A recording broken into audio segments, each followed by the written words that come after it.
안녕하세요. 슈팅스타 리턴즈 황금별을 잡아라 진행의 김난입니다. 매일 저녁 8시 저희 황금별을 잡아라 시간에는 각기 다른 전문가들의 매매 비법이 담긴 강의와 함께 지금 시장에서 공략해볼 만한 좋은 종목까지 매일 안내를 해드리고 있는데요.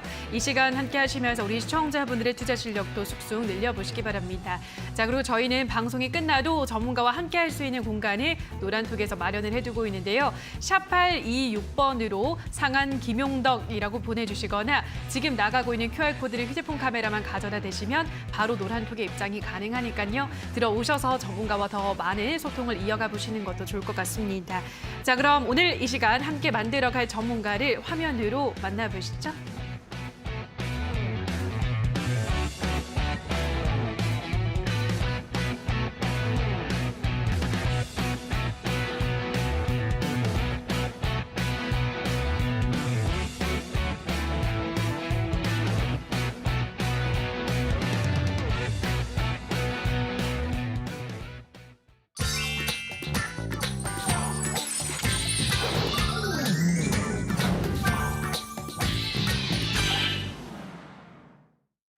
네, 오늘은 상한 김용덕 전문가와 함께합니다. 전문가님 안녕하세요. 네, 반갑습니다. 네, 반갑습니다. 자, 네. 오늘의 별별 이슈를 통해서 시장에 대해서 더 많은 이야기를 나눠보도록 하겠습니다. 오늘의 이슈 화면으로 만나보시죠.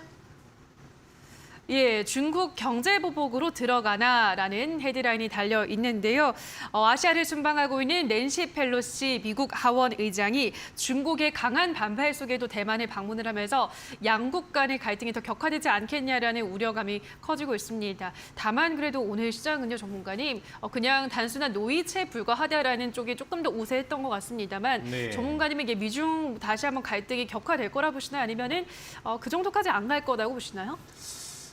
기본적으로는 이제 중국이 절대 대만을 방문하지 마라라고 그 미국 그 하원 의장이 출발하기 전부터 좀 얘기를 해줬어요. 맞아요.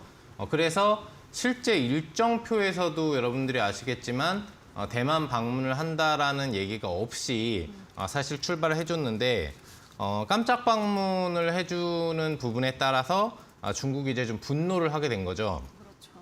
그러다 보니까 전체적으로 이제 중국 같은 경우에 군사적으로 이제 군사훈련을 해상에서 좀 실시를 한다라든지 이런 그 보복 조치에 준하는 그런 행동들을 이제 할 수밖에 없었던 상태고 추가적으로 이제 미국의 현재 공장 증설을 준비 중이었는데 이 부분에 대해서 좀 연기를 하는 그런 보복 조치 그리고 대만의 어떤 수입 물품에 대해서 대량 물품 부분들에 대한 이제 수입 금지 조치를 하면서 전체적으로 대만이라든지 미국에 대한 어떤 그런 보복을 좀 나서는 흐름이 되고 있습니다.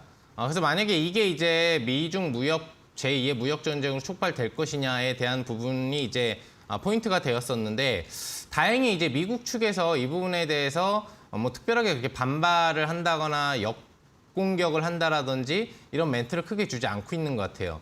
즉 하원 의장이 일정을 잡지 않고 긴급 방문을 한 부분에 해당을 하기 때문에 어떻게 보면 이제 미국 입장에서도 현명한 방법은 아니었다라는 생각을 좀 갖고 있는 부분이었던 것 같고요. 그리고 이제 미국이 11월에 이제 중간 선거가 있기 때문에 아무래도 뭔가 이제 중간 선거에서 공화당을 좀 이기기 위해서는 직접적으로 자꾸 리더십이라든지 이런 부분들을 보여주려고 하는 부분들이 있는데 그런 성격상으로 중국이 뭐라고 해도 우리는 뭐 이제 중화권에 손을 댈 수 있다라는 의지를 대만 방문을 통해서 좀 보여주려고 한 부분이 좀 있지 않았나 생각을 해요. 그래서 추가적으로 중국을 자극한다거나 어떤 크게 직접적인 대만이라든지 홍콩 관여 부분을 언급한다라든지 또는 어떤 중국의 그 미국 내의 투자 연기 활동에 대해서 반발하는 보복 조치를 한다라든지 이런 부분들은 하지는 이제 않을 걸로 좀 예측을 해볼 수 있기 때문에 무리수를 두지 않을 거라는 점이죠. 그래서 전체적으로 시장도 그런 기대감이 반영이 되면서 금방 다시 회복력을 좀 갖추는 모습을 나타내줬던 것 같고 아마 단순 해프닝 성격으로 그냥 미국이 한 번 정도 중국의 심기를 건드렸다라고 볼 수 있는 것 같아요. 그리고 또 지금 이제 8월 같은 경우에는 중국 내에서 시진핑이 연임에 성공을 한 상태에서 중요 회의 부분이 좀 진행이 되기 때문에 여기에서도 이제 이 회의를 통해서 현재 상황에 대한 대처 방안을 이제 마련하고 대응에 중국이 나설 가능성도 있기 때문에 뭐 당분간 이 문제가 증시를 흔들리게 만드는 요인으로 다가오지는 않을 것으로 보인다는 게 제 개인적인 이제 예측이라고 볼 수 있겠습니다.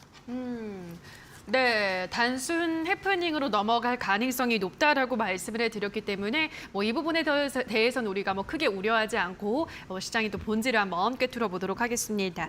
자, 여기까지 별별 이슈를 만나보셨는데요. 샵 826번으로 상한 김용덕이라고 문자를 보내주시거나 지금 나가고 있는 QR코드는 휴대폰 카메라만 가져다 대시면 바로 입장이 가능하니까요. 들어오셔서 더 많은 투자에 대한 이야기들 챙겨가시기 바랍니다. 자, 그럼 오늘의 별별 이슈 화면으로 정리하고 오시죠.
네, 자 그럼 지금부터는 전문가가 준비한 강의를 들어볼 시간인데요. 자, 오늘 어떤 주제로 강의를 준비해 오셨을지 오늘의 주제 화면으로 만나보시죠.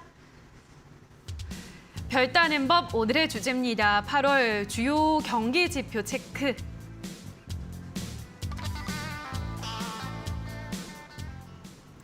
네, 아무래도 우리나라는 여러 가지 경기 지표에 대해서 영향을 좀 많이 받기 때문에 이번 한 해도 중요한 경기 지표를 체크하고 넘어가야 될 것 같은데요. 자, 어떤 부분부터 전문가님 짚어볼까요? 네, 아무래도 이제 이번 달 같은 경우에는 미국의 금리 변수가 사실 없는 그런 달이라고 볼 수가 있겠습니다. 전체적으로는 제가 점진 상승이 좀 나오지 않겠느냐라는 예측을 이 방송을 통해서도 그리고 또 방송 후에 진행되는 무료 방송을 통해서도 좀 여러분들한테 언급을 해드린 그런 부분들이 있는데 기본적으로는 뭐 금리 발표가 없다고 하더라도 다양한 다른 이제 경기 지표 부분들, 시장에 영향을 줄 수 있는 그런 경기 지표 부분들은 다 공식적으로 매달 발표가 되기 때문에 그런 내용들과 함께 국제적으로 좀 중요할 수 있는 그런 이벤트들이 현재 시점 이후로 어떤 것들이 있고 시장에 어떤 영향을 줄 수 있는 부분들인지에 대해서 한번 체크해보는 시간을 갖도록 하겠습니다. 자, 우선 이제 첫 번째입니다. 바로 8월 3일이죠. 그러니까 이제 오늘 야간 새벽 기준이라고 좀 볼 수가 있겠는데, 오펙의 지금 오펙 플러스에 이제 회의가 열리게 됩니다. 오펙 플러스라고 하는 거는 이제 오펙하고 그 외에 또 산유국들이 합산된 이제 합의체 회의라고 좀 볼 수가 있는 부분이 되겠는데, 우선 이게 왜 중요하냐면은 직접적으로 원유의 어떤 증산 또는 감산 부분들을 결정을 해주게 되거든요. 증산을 하게 되면은 유가가 내려가는 요인이 될 수 있고, 감산을 하게 되면은 유가가 바로 급등을 하는 그런 원인으로 다가올 수가 있기 때문에, 여러분들 제가 저번에도 설명해 드렸다시피 유류를 기준으로 한 우리 국내뿐만 아니라 해외 어떤 나라든지 간에 생필품 부분들이 거의 50% 정도를 차지한다고 얘기를 해드렸어요. 뭐 비닐부터 뭐 플라스틱 빨대 아니면 뭐 플라스틱 그릇이라든지 이런 화학류 상품 부분들이 굉장히 많잖아요. 우리 집 안에 있는 거의 뭐 한 절반 가까이를 차지하는 생필품들이 모두 유류를 기반으로 해서 만들어지기 때문에 직접적으로 이 CPI, 소비자 물가 지수에 절대적인 영향을 주는 사실 회의라고 볼 수가 있겠죠. 그래서 감산은 현재 생각을 하고 있지 않은 것 같아요. 이 얘기는 이제 없고, 증산을 해줄 것인지 아니면 동결을 해줄 것인지에 대한 포인트를 우리가 생각을 해봐야 된다는 거죠. 만약에 동결을 한다라고 하면은 뭐 시장에 그래 영향은 없을 거예요. 어차피 시장이 지금 3월 초 유가, 텍사스산 뭐 이제 중진류 기준으로 봤을 때, 그 다음에 여기 6월 초 유가의 최고주를 찍었었던 이 쌍봉을 찍었었던 이 구간 이후로는 유가가 지금 계속 안정화가 되고 있는 상태잖아요. 그래가지고 지금 이제 서부 텍사스산 중진류가 94달러 내로 들어와 있는 상태고, 그 다음에 브렌트유 같은 경우가 이제 100달러, 그 다음에 중동 두바이유 같은 경우에가 이제 99.4달러를 유지하고 있다는 얘기죠. 그러니까 북해 브렌트유랑 두바이유하고 서부 텍사스산 중진류 같은 경우에 전체적으로 다 100달러 밑으로 지금 이제 내려와서 분위기를 잡고 있는 상태이기 때문에 여기에서 증산이 된다면 이 하락 속도가 더 가파라질 수 있다는 얘기죠. 그 얘기는 무슨 얘기냐? 원자재가에서 화학류에 영향을 받는 원가가 떨어진다는 얘기이기 때문에 전체적인 다음 달에 발표될 수 있는 CPI에서 직접적으로 하방이 상당히 많이, 즉 물가지수가 많이 다운된다라고 인식될 수 있는 수준의 그런 소비자 물가지수가 발표가 될 수 있다는 얘기예요. 그래서 이 회의가 일단 바로 이 방송 이후 시점에서 중요 회의라고 볼 수가 있겠는데, 그런 포인트가 있다라는 거 여러분들이 좀 생각을 해주시면 될 것 같아요. 그 다음에는 이제 예측을 한번 해볼까요? 그럼 증산을 할 것이냐, 동결을 할 것이냐. 기본적으로는 이제 미국이 바이든 대통령이 사우디를 방문하면서까지 증산을 좀 유도했는데도 증산을 하지 않았단 말이죠. 사우디가 절대적인 영향력을 차지하기 때문에 이 오펙에서, 그래서 아마 동결 쪽으로 좀 가다듬지 않을까 좀 생각을 해보고요. 그 다음에 이제 8월 4일 날짜로 또 중요한 부분이 뭐냐면은 영국의 통화정책회의가 열려요. 그러니까 미국은 안 하더라도 영국 같은 경우에는 이번 달에 또 통화정책회의를 해서 금리를 결정한다는 얘기죠.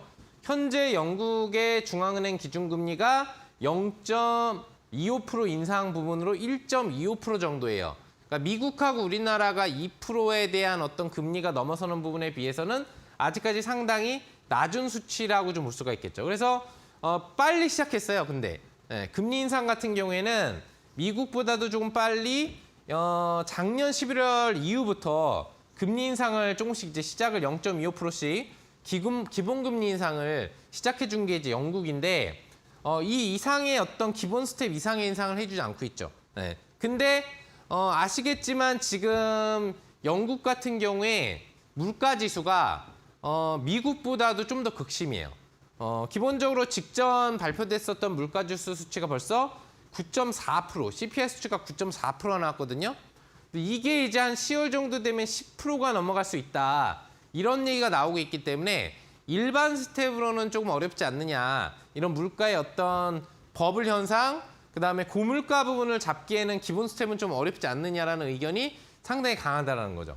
그래서 이번 어떤 회의를 통해서 이제 0.5%의 빅 스텝을 밟을 가능성이 상당히 높다. 그래서 1.75%로 금리가 인상될 확률이 상당히 높다라고 현재 예측이 되고 있어요. 근데 사실상 뭐 영국 같은 경우 예전에 뭐 중세 시대에서나 전 세계 해상 시대에 전 세계에 영향을 좀 많이 끼치는 그런 나라지, 현재 시점에서는 전 세계에 어떤 경기 영향을 주는 요소로는 상당히 좀 비중이 크지는 않다라는 거예요.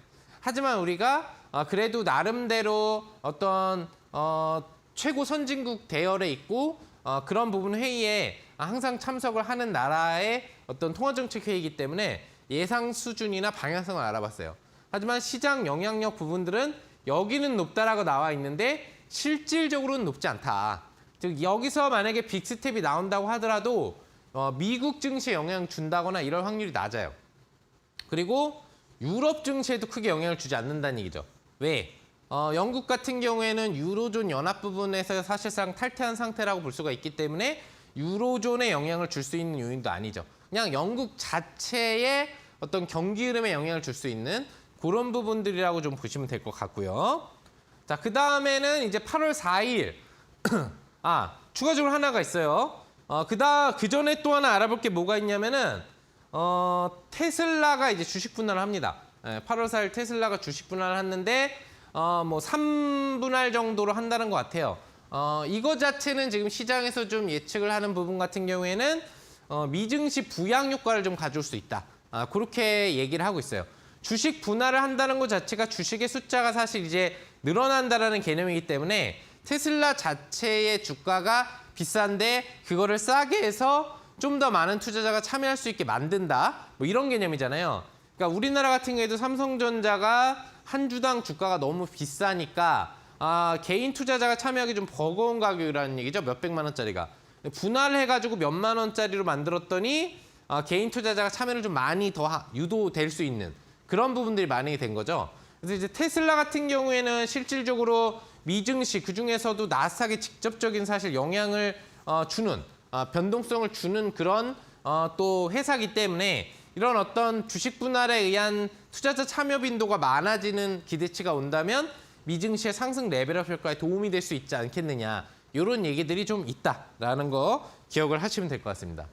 자, 다음은 또 하나의 중요 지표가 뭐냐면은 이제 8월 4일 같은 경우에 추가 발표 부분이 되는 부분들이 있는데 이제 미국의 신규 실업수당 청구 건수예요. 여러분들 아시겠지만 실업수당이라는 게 뭐예요? 내가 회사를 그만두고 회사를 퇴직했어. 그러면 여러분들 정직원으로 있는 분들 아시겠지만 일정 부분 내가 일을 안 하고 있어도 실업수당이라는 것을 받을 수가 있어요. 네. 그러니까 이거를 얼마나 지금 신청하는 빈도가 늘어나냐. 그러니까 퇴직한 사람이 많냐 여보죠. 그래서 실업수당 청구 건수가 올라가면은 퇴직자가 많아지고 있다. 기업이 그러니까 퇴직을 시킨 거, 뭐 정기적인 그 퇴직이 아닌 해고라든지 감원 부분들의 수치가 높아졌을 수 있다. 이렇게 좀 인식이 되는 부분이기 때문에 경기 부분이 좀 위축되는 신호로 좀 받아들일 수 있는 부분이고 만약에 실업수당 청구 건수가 줄어들었다. 그 얘기는 그만큼 감원이라든지 이런 어떤 해고의율이 낮아졌다라고 볼 수 있는 거죠. 그래서 경기가 좋아서 기업들이 고용 부분들을 계속 안정적으로 좀 유지하는 부분들이 전부 다 강하다라고 인식을 하는 거예요. 그래서 그런 부분인데 현재까지 지금 실업수당 청구 건수는 좀 늘어나고 있어요. 여기 보시면은 그래프가 조금씩 늘어나는 거 보이지만 여기 22만 9천 건에서 23만, 23만 5천, 24만, 25만, 25만 6천 건으로 직전 7월 기준까지도 지속적으로 실업수당 청구 건수에 대한 흐름 부분들이 늘어나고 있다는 부분들을 여러분들이 알 수가 있죠. 그래서 이 수치가 늘어난다는 얘기는 지금 미국이 금리 인상을 하고 있는 부분과 관련돼서 미국의 경기 부분들이 조금씩 금리의 압박을 받고 다운되는 현상이 나오고 있다. 이렇게 인식을 할 수 있는 거예요. 그래서 기업들이 일반적으로 해고율을 좀 높이고 있기 때문에 그런 해고를 당한 사람들이 나라의 실업수당을 청구하는 건수가 많아지고 있다. 신규 건수를 얘기하는 거기 때문에. 그래서 그런 부분으로 좀 인식이 되는 거죠. 그래서 이 지표가 만약에 추가적으로 지금 내일 발표가 되는데 좀 더 증가를 한다라고 한다면 금리 영향력이 시장을 위축시키는 부분이 직접적으로 다 지금 영향을 주고 있다. 이렇게 이제 좀 생각을 해볼 수 있는 거죠. 자, 그 다음에는 이제 8월 5일 바로 다음 날 미국에서 고용지표를 발표합니다. 제가 뭐 전주라든지 그 전주 강의에서도 고용지표에 대해서 표를 띄워놓고 한 판으로 좀 설명을 해드린 적이 있는데 고용지표라고 해서 고용을 얼마나 했느냐라는 개념보다는 미국의 전체 실업률이라고 보시면 돼요. 그러니까 미국에서 지금 전체 취직을 하는 빈도 부분에 실업자가 어느 정도 수치에 있느냐라는 부분인데 이 수치는 굉장히 지금 안정적이에요. 그래서 보시는 것처럼 4월 달부터 시작을 해가지고 현재 시점까지 3.6% 실업률을 그대로 유지를 하고 있죠. 자, 실업률이기 때문에 금리가 올라가고 기업들이 어떤 대출이나 신규 투자에 대한 부담을 느끼면 감원을 하게 되고 해고를 하게 되면 실업수당 청구 건수가 지금 올라가고 있었잖아요. 아까 전에 발표 수치 부분으로 본다면은 그러면은 실업률이 자연스럽게 좀 올라가야 되거든요. 실업을 하는 사람들이 3.6이 아니라 3.8, 4.몇으로 올라가야지 금리 영향으로 지금 기업들이 직접적으로 감원을 본격화하고 있다라고 알 수 있는데 실업수당 청구 건수는 올라가는데 실업률은 유지가 되고 있다는 건 뭘 반증하느냐? 감원을 하고 있는 부분은 분명히 있지만 신규 고용도 지금 들어가고 있다는 얘기예요. 그죠? 그렇기 때문에 신규 고용을 한 사람들 같은 경우에는 실업장 청구 건수 부분을 애초에 할 필요가 없이 새롭게 직장을 가진 사람, 그리고 감원을 한 사람은 직장을 가졌다 나왔기 때문에 실업상을 청구하는 거예요. 애초에 직업이 없던 사람들은 실업상을 청구할 수가 없겠죠. 네, 직업을 가졌다가 실업자가 된 사람이 실업상 청구 건수를 청구하는 거기 때문에 이런 신규 고용이 어느 정도 아직도 맞춰지고 있다는 얘기죠. 그래서 실업장 청구 건수가 늘어남에도 불구하고 실업률이 유지가 되고 있는데 이 수치가 이제 올라가느냐의 여부에 따라서 시장 영향을 줄 수 있는 거예요. 여기 보시면 시장 영향이 매우 높음으로 나와 있는데 사실 높아요. 예. 앞전에 실업장 청구 건수도 마찬가지고 시장 영향력이 매우 높은 지표예요. 그러니까 시장 영향력이 낮은 것보다 높은 거 위주로 지금 알아보는 거거든요. 그래서 만약에 실업률이 늘어나서 고용 지표가 안 좋아지고 있다라는 소식이 들리면 증시에 영향을 주겠죠. 왜? 기업 실적이라든지 전반적인 기업의 투자 관점에 있어서 상당히 좀 다운되는 현상들이 나올 수 있다. 뭐 이런 인식들이 들 수 있기 때문이겠죠. 자, 그 다음에는 이제 8월 9일 날짜로 발표가 되는 경기 선행지수 발표, OECD 경기 선행지수 발표가 있습니다. 이것도 시장 영향도가 굉장히 좀 높다고 볼 수 있겠는데 CLI라고 하는데 여기 보시면은 지금 그래프가 세 가지가 있어요. OECD 기본의 토탈 그래프가 있고 그다음에 미국의 그래프가 있고 그다음에 우리나라의 그래프. 여러 나라를 다 같이 겹칠 수 있는데 제가 미국하고 우리나라하고 토탈 평균치만 좀 집어넣어서 그래프화를 시켰어요. 네. 이게 이제 왜 중요하냐면은 OECD 평균 수치 및 미국, 한국이 모두 100이라는 기준점이 있어요. 이 선행지수라는 건 이 100이라는 기준에서 상향 쪽으로 가고 있으면 경기가 회복되고 있거나 발전하고 있다라고 보는 거예요. 근데 이 100지수에서 하향 추세를 나타내고 있거나 다운이 되게 되면 경기가 침체되고 있다라고 분석을 하는 지표거든요. 보시면은 100지표가 여기에 있는 걸 알 수 있죠. 그래서 100 위에 있었을 당시 뭐 2006년이라든 이런 부분이 있고 여기 보시면 2008년 금융위기 당시에는 완전히 100 밑으로 내려가서 올라오지 못하고 있는 현상들을 알 수가 있죠. 당연한 거죠. 금융위기니까. 쭉 가보면은 경기 사이클에 따라서 좀 다운이 됐다 올랐다가를 반복하는 그런 흐름들이 나왔었는데 여기 보시면 2020년도 초 코로나 사태라든지 뭐 이런 위기들이 갑자기 닥쳤을 때 금융위기 수준으로 경기선행지표가 다운됐던 적이 있어요. 근데 아시겠지만 최근 1, 2년 내 증시라든지 경기가 가파르게 회복이 되면서 이 100수치 위로 OECD 평균이라든지 그리고 미국이라든지 우리나라 같은 경우에도 경기가 안정적으로 회복되고 있으면서 침체를 벗어났다라고 이렇게 그래프가 나왔었는데 현재 시점 보시면 아시겠지만 평균 수치와 미국 그리고 우리나라의 수치가 다 지금 100 이하 수준으로 다운되어 있는 걸 알 수 있어요. 이게 이제 8월 9일 날 추가적인 경기 선행지표를 발표를 하게 되는데 이 부분이 추가 다운이 되는 현상이 만약에 나타나게 될 경우 경기가 금리 인상 영향에 의해서 지금 계속적으로 좀 많이 위축이 되고 있다라는 부분들을 알 수 있겠죠. 이거는 이제 오히려 위축이 되면 될수록 좋아요. 왜 좋을까요? 이만큼 지금 경기가 전체적으로 위축되고 있는 현상이 그래프적으로 보이기 때문에 미국이 하반기에 추가로 진행하게 될 금리 인상 정책에 영향을 주게 되죠. 거기에서 이 수치가 추가적인 하향을 지속화될 경우에는 미국이 지금 1, 2분기 같은 경우에 GDP 같은 경우에도 마이너스 성장으로 경기 침체를 알리고 있는 신호가 나왔기 때문에 이 OECD 지표까지 추가 침체가 나올 경우에는 하반기 3번에 남아있는 FOMC 회의에서 금리 인상을 하더라도 인상 강도를 최소 수준인 0.25% 수준으로만 진행할 확률이 더 높아진다고 볼 수가 있는 거죠. 그죠? 그래서 굉장히 중요한 지표라고 볼 수 있겠고요. 그 다음에는 이제 8월 10일 중요하다면 중요하다고 볼 수 있을 것 같고 이거는 아니면은 그렇게 영향이 이제 없지 않을까? 뭐 이렇게 생각을 해볼 수도 있을 것 같아요. 왜 그러냐면은 CPI잖아요. 기본적으로 CPI라고 하는 건 올해 들어와 가지고 시장에 가장 많은 영향을 주는 소비자 물가 지표, 직접적으로 소비자가 느끼는 물가의 지수를 알려주는 거기 때문에 전년 기준 대비해서 어떤 체감 효과를 가져오고 있느냐를 보여주는 수치잖아요. 그래서 올해 굉장히 증시에 영향을 많이 줬었단 말이죠.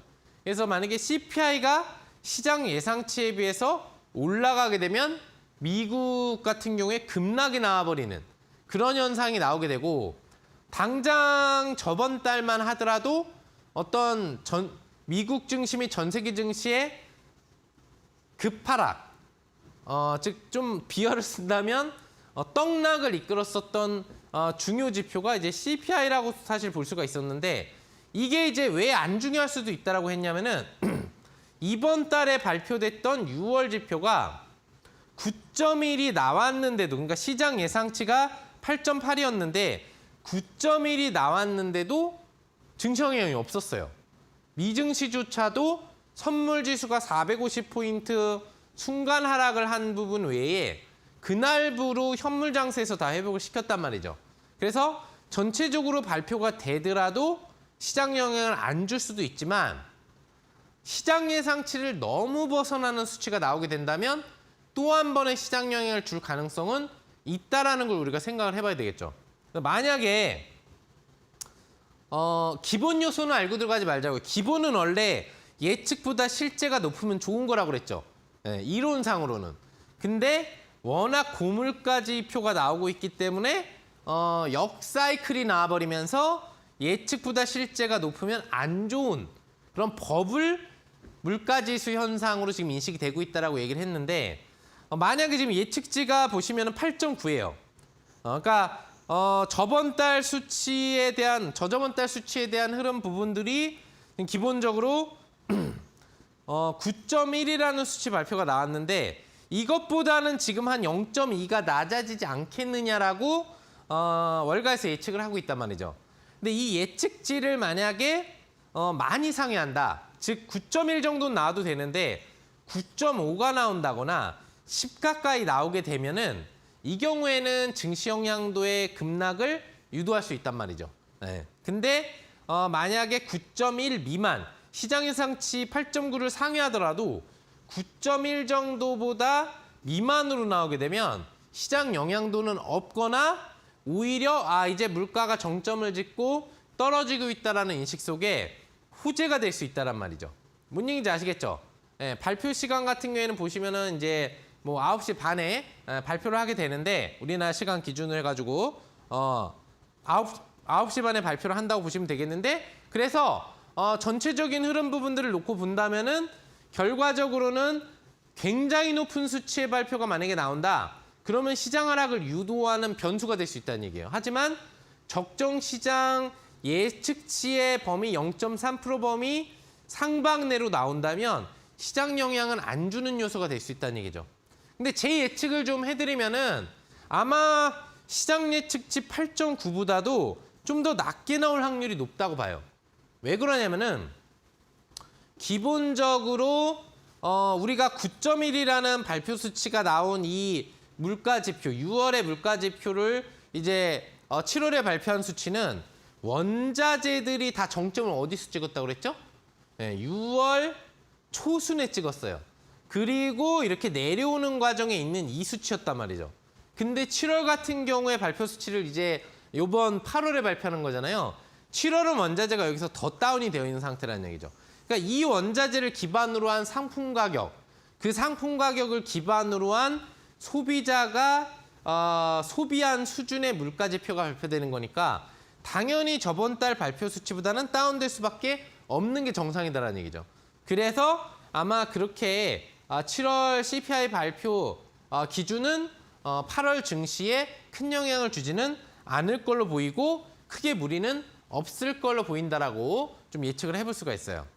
자, 다음에는 8월 이제 17일 날 뭘 발표하냐면은 기본적으로 이제 농산물에 대한 수치 보고서 발표가 나와요. 그러니까 공급, 그다음에 소비와 관련돼서 현재 물동량이 어느 정도 되고 그래서 지금 곡물에 대한 전 세계적인 어떤 거래 현황이 어떤 분위기로 가고 있는지에 대한 보고서 발표가 8월 17일 날 진행되게 되는데 이게 왜 중요할까요? 국제적으로 원자재의 2대 변수는 뭐죠? 에너지류에 해당하는 가스, 그다음에 유가죠. 이게 가장 많은 영향을 차지하고 두 번째는 뭐예요? 곡물이란 말이죠. 사람이 먹고 살려면은 뭘 해야 돼요? 우리나라는 쌀이 주식이지만 뭐 미국이라든지 유럽 같은 경우는 빵이 주식이기 때문에 밀이 굉장히 중요하단 말이에요. 또 옥수수라든지 이런 부분들이 중요하단 말이죠. 또 가공식품이라든지 요즘에 좀 많이 사용되는 어떤 콩고기라든지 이런 거 있죠. 아시죠? 예, 실제 고기가 아닌 친환경 고기를 만드는 게 다 대두를 이용해서 만들기 때문에 이 대두 부분의 소비가 굉장히 중요해졌단 말이죠. 3대 곡물 부분의 어떤 원자재 가격 수치의 방향성이 또 역시나 CPI에 영향을 주게 되고 이 CPI 수치에 따라서 미국이라든지 전 세계 금리에 영향을 주게 된단 말이에요. 그래서 이 8월 17일 날 발표되는 보고서가 상당히 중요하다란 말이죠. 근데 현재 부분으로 어떤 수치가 나올지 정확하게 예측은 되고 있지는 않은데 우리가 저번 주에도 곡물가는 이미 안정화되고 있다라는 부분을 분석을 했어요. 여기 보시면은 미래 곡물 수치도 2022년도 수치가 6월 정점을 찍은 이후로 다운돼서 전년도 동기하고 비슷한 수준으로 가 있고 옥수수 같은 경우에도 2022년 수치가 2021년 수치와 동일 기간 비슷한 수준으로 내려와 있어요. 그러니까 버블이 없어졌다는 얘기죠. 원래 가격하고 비슷하다는 얘기예요. 그리고 2022년도 대두도 2021년도 동일 기간하고 비슷한 수준으로 내려와 있기 때문에 전체적으로 발표되는 보고서에서 특별하게 크게 문제가 되는 보고 수치가 발표되지는 않을 거라고 봐요. 네. 그러니까 곡물 수출국이 곡물 수출을 제한하는 요소가 커질수록 곡물가는 영향을 받는데 우크라이나라든지 주요 곡물 수출 국가들이 수출 제한을 막는 부분을 진행하지 않고 있는 현재의 분위기에서는 곡물가의 어떤 보고서에서도 크게 문제가 될 보고 발표가 나올 만한 가능성은 상당히 작다는 얘기죠. 그래서 전체적인 흐름을 본다면은 상승 하락에 시장에 영향을 줄 수 있는 요인으로 시장 하락에 영향을 줄 만한 변수, 즉 곡물가가 급등을 하게 되거든요. 만약에 이 보고서에서 곡물 수급에 문제가 있다는 얘기가 나오면 곡물가가 급등을 하게 되는데 그럴 가능성이 낮다라고 생각을 하시면 되겠죠. 그래서 직접적으로 크게 문제는 없을 것 같지만 이런 중요 보고서가 발표된다라는 거. 그 다음에는 이제 뭐 조금은 덜 중요한 부분이기 때문에 간단하게 묶어서 좀 해보면 8월 17일 연준 회의록이 공개되는데 벌써 우리가 어느 정도 알고 있어요. 앞으로 하반기 금리 인상을 어떤 식으로 진행할 거고 현재 어느 정도 수치로 금리 인상을 예상하고 있는지 그 자세한 내용들이 발표가 되게 되는 거죠. 저번 달 수치 부분에 대한. 그래서 앞으로의 금리 방향성을 자세하게 알 수 있는데 그렇게 시장 영향을 많이 주진 않고요. 그다음에 8월 17일 소매 판매 지수가 발표되는데 이게 뭐냐면 소비자 소비율이 얼마나 안정적으로 진행되는지를 확인하는 거예요. 그러니까 이 수치가 다운이 되게 되면은 소매 판매가 줄어들었다는 건 소비를 덜 했다는 얘기거든요. 소비자가. 그러면은 경기 침체로 갈 수 있다는 얘기죠. 개인들이 소비를 덜하면 돈이 없어서 덜하는 거거든요. 그러니까 침체로 갈 수 있는 거. 그다음에 8월 18일에서 23일까지 미국의 기존 주택 판매, 신규 주택 판매, 건축 허가 건수가 발표가 돼요. 이거는 이제 미국 부동산 시장의 과열 침체 또는 안정 여부를 판단하는데 미국이 2008년에 붕괴된 게 서프라임 모기지론 때문이잖아요. 부동산 때문에 시작된 거라고 사실 볼 수 있기 때문에 현재는 중요하지 않지만 지속적으로 중요 지표. 미국 부동산이 지금 과열 국면에 가 있기 때문에 혹시라도 그런 일이 또 터질 수 있을 것이냐에 대한 불안 지표로 이런 부분들을 많이 확인을 하고 있다는 얘기죠. 그다음에 우리나라로 다시 넘어오면 우리나라도 8월에 이제 금리 발표를 하죠. 8월 25일 한국은행의 기준금리가 발표됐는데 아시겠지만 지금 금리 역전이 돼 있는 상태잖아요. 미국의 금리가 우리나라 금리보다 높아져 있는 상태이기 때문에 한국은행에서는 금리를 추가적으로 높일 수밖에 없겠죠. 왜? 금리 역전 차에 따른 원화 가치가 지금 가뜩 하락해 있는데 달러 강세에 따라 원화가치 추가 하락을 유도할 필요는 없거든요. 이 금리를 올려주면 원달러 환율에 자체 방어력이 생기기 때문에 원화 안정화를 만들어갈 수가 있겠죠.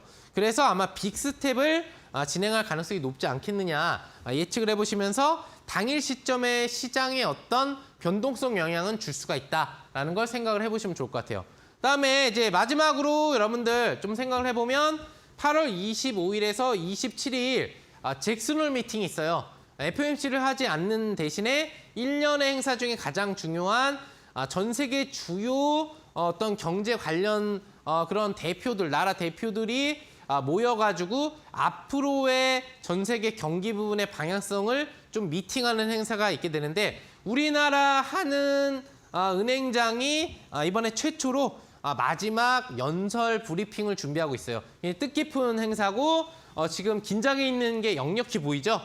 그 중요한 나라 어떤 정상들이라든지 이런 경제 관련 사람들과 함께 한 자리에 서 있다라는 것만 해도 우리나라 위상이 그만큼 높아져 있다는 걸 알 수 있죠. 자, 대한민국 화이팅! 자, 그리고 자 마지막 그 외에 다양한 이벤트인데 중국인데 8월 중에 이제 중국의 베이다이어 회의가 있어요. 지금 그래가지고 이제 시진핑이라든지 주요 집권층이 비공식적으로 진행하기 때문에 아마 공식성상에 안 나타날 거예요. 중국의 앞으로의 경제 정치 정책을 결정하는 부분이 있고 8월 25일 잠정 GDP가 발표돼서 실질적인 미국 경제 성장률이 어떻게 되고 있는지가 발표되기 때문에 시장 영향을 약간 준다.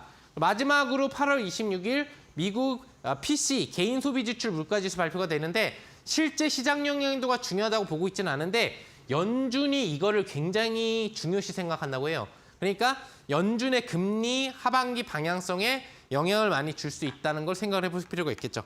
자, 이렇게 8월 중에 많은 지표들이 있지만 그중에서 우리가 체크해봐야 될 가장 중요한 지표 몇 개를 선별해서 우리가 한번 오늘 강의에서 알아봤으니까요.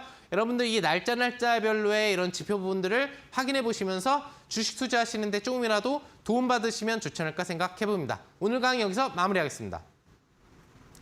네, 오늘은 강의를 통해서 또 이번 달 굉장히 중요한 경제 지표들 요목조목 체크를 하고 오셨습니다. 잘 정리해 두시고 우리 시장에 미치는 영향들을 꼭 확인을 하시기 바랍니다. 자, 그럼 다시 한번 오늘의 강의는 화면으로 정리하고 오시죠.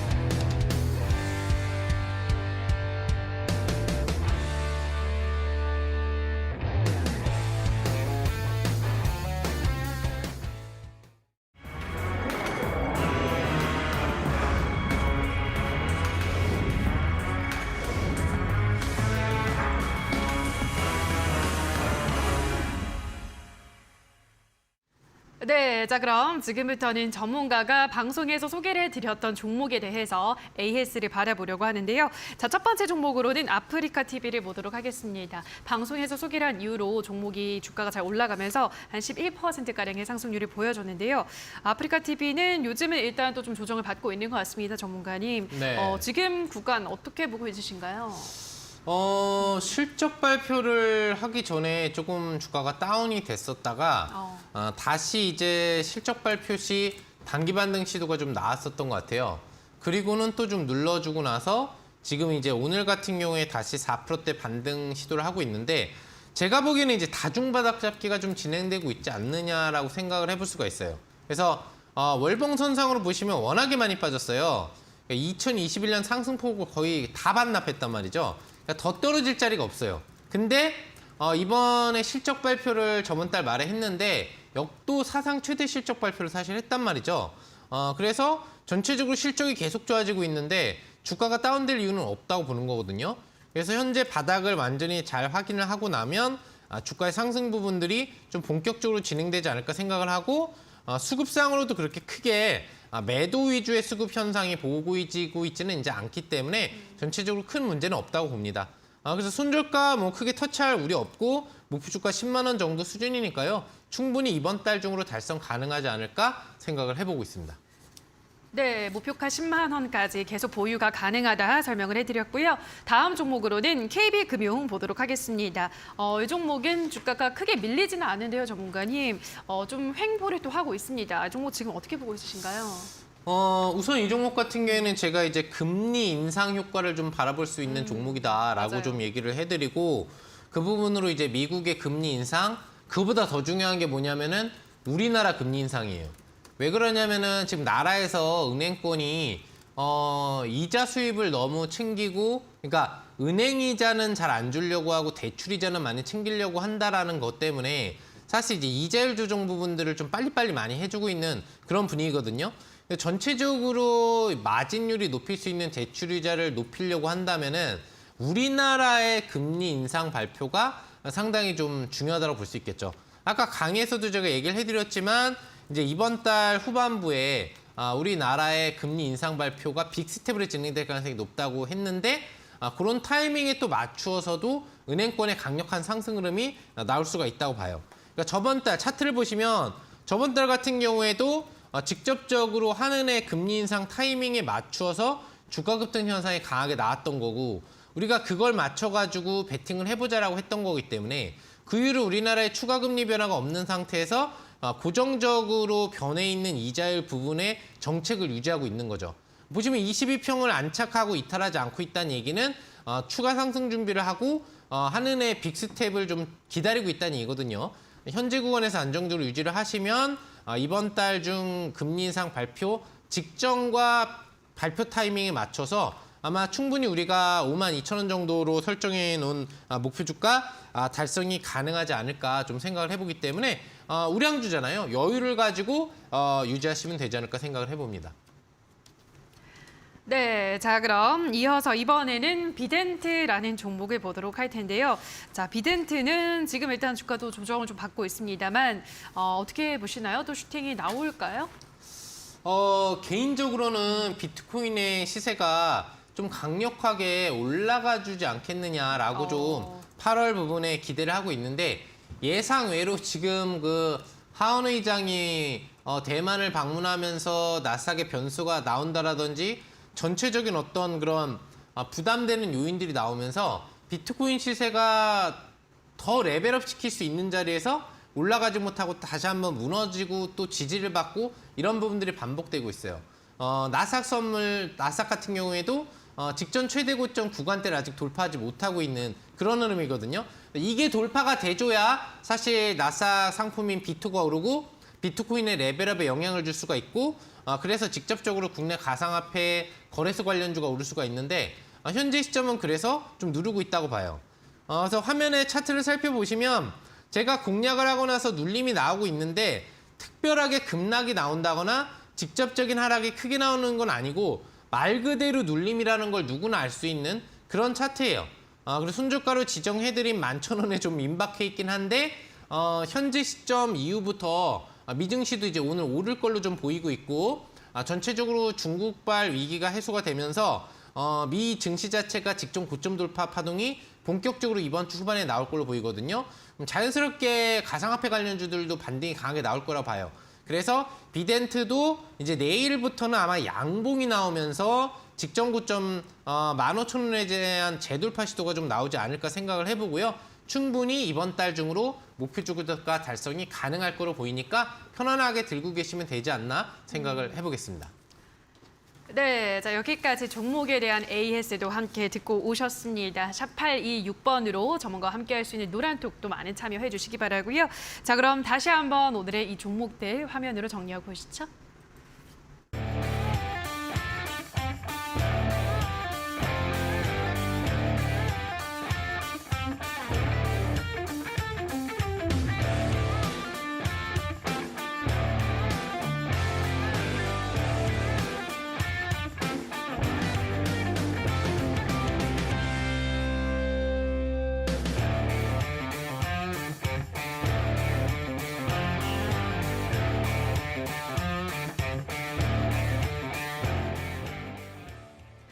네, 자 그럼 지금부터는 황금별 종목을 만나보도록 하겠습니다. 오늘은 어떤 종목을 가지고 오셨을까요? 네, 오늘 가져온 종목 같은 경우에는 위드 코로나 관련주를 준비해봤습니다. 예. 네. 조금 생뚱맞다고 생각하시는 분들이 있을 수도 있어요. 지금 코로나 확진자가 증가를 하고 있고 10만 명이 다시 넘어서는 그런 분위기로 사실 가고 있는 그런 분위기잖아요. 그래서 야, 이거 잘못하면은 크게 문제가 돼서 이 위드 코로나 관련주가 안 좋을 수 있는데 왜 가져왔느냐? 중대본에서 얘기를 해줬죠. 이런 확진자 증가가 나오더라도 거리 두기를 직접적으로 진행할 가능성은 없고 그냥 특별히 좀 많이 확진자가 나오는 지역이 있다면 그 지역에 대해서 특별 관리를 좀 들어가는 형식으로 갈 거다. 즉 한마디로 전국적인 거리 두기는 앞으로 진행하지 않는다. 즉 위드 코로나에서 다시 거리 두기로 들어가는 일은 없을 거다라고 얘기를 해줬어요. 그럼 전체적으로 위드 코로나 관련주는 크게 사업 상태에 문제가 될 일이 없죠. 왜 거리 두기로 들어가는 순간 우리 이제 좀 숨통을 틔우시고 돈을 벌어가고 계신 그런 우리 자영업자들은 또 망하게 되는 거거든요. 그래서 절대 나라에서 현재같이 금리를 인상하고 경기를 그렇지 않아도 지금 다운시키고 있는 상태에서 추가 다운을 하는 정책을 펼 필요가 없는 거죠. 그리고 두 번째는 요즘에 보면은 싸이의 흠뻑쇼라든지 전체적으로 콘서트라든지 행사 활동이 활발하게 이루어지고 있는 부분들을 좀 알 수 있을 것 같아요. 예. 종목 얘기를 안 해드렸네요, 제가. 네. 종목은 뭐냐면 얘기를 들으시면 엔터 업종이라는 걸 알 수 있을 텐데 JYP 엔터입니다. JYP 엔터. 네, JYP 엔터인데 앞서 얘기해드린 것처럼 전형적인 위드 코로나 관련주라고 좀 볼 수가 있겠죠. 왜 그러냐면은 엔터 업종은 거리 두기를 두게 되면은 행사라든지 기본적인 콘서트를 아예 못 열어요. 그러니까 디지털 음원 판매로만 할 수가 있고 해외 촬영도 못 나가고 해외 콘서트도 못 열죠. 그러니까 위드 코로나의 직접적인 수혜인데 코로나에는 악재가 되는 업종이에요. 그러니까 위드 코로나는 수혜가 기본으로 되는 부분인데 거기에 행사나 콘서트에서 지금 굉장히 좋은 기록들이 나오고 있기 때문에 JYP 엔터도 지금 이제 콘서트라든지 행사 준비 부분들을 많이 진행을 하고 있거든요.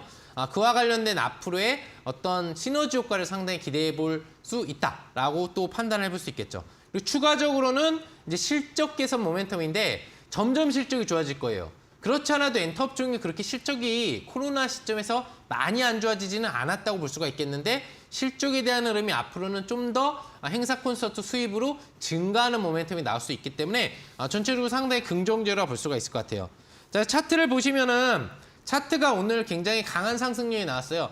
중도본에서 이제 거래 두기는 없다. 결과적으로는 위드 코로나 계속 유지할 거다라는 인식 속에 엔터주가 바로 반응하는 그런 흐름들을 보여주고 있는 걸 알 수가 있겠고요.